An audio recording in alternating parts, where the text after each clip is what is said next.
इकडे विरार पूर्व भागातील मनवेलपाडा जिल्हा परिषद शाळेमध्ये पाणी शिरलंय, तर त्यामुळे आता शाळेतील विद्यार्थ्यांना अडचणींचा सामना करावा लागतोय। या शाळेत 500 पेक्षा अधिक विद्यार्थी शिक्षण घेत आहेत। दरम्यान पाणी भरलेल्या मनवेलपाडा जिल्हा परिषद शाळेसमोरून आढावा घेतलाय आमचे प्रतिनिधी संदीप गायकवाड यांनी। पाहू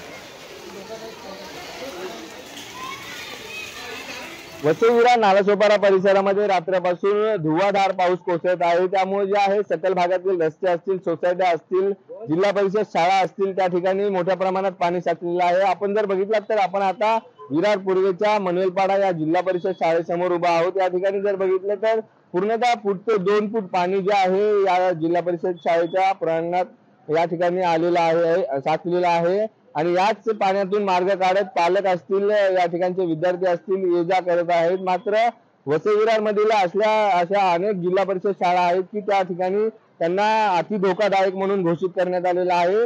परंतु जिल्हा परिषद शाळेची अतिशय दुरावस्था झाली असल्यामुळे ना या ठिकाणच्या पालकांमध्ये देखील एक संताप व्यक्त होत आहे। आम्ही ज्यावेळेस शिक्षकांशी बोलण्याचा प्रयत्न केला तर शिक्षकांनी मीडियाशी हुज्जत घालून कुठेतरी ही परिस्थिती दाखवण्यास नकार केलेला आहे। परंतु जिल्हा परिषद शाळेची दुरावस्था होत असल्यामुळे पालक वर्गामध्ये आणि स्थानिक नागरिकांमध्ये तीव्र संताप व्यक्त होत आहे।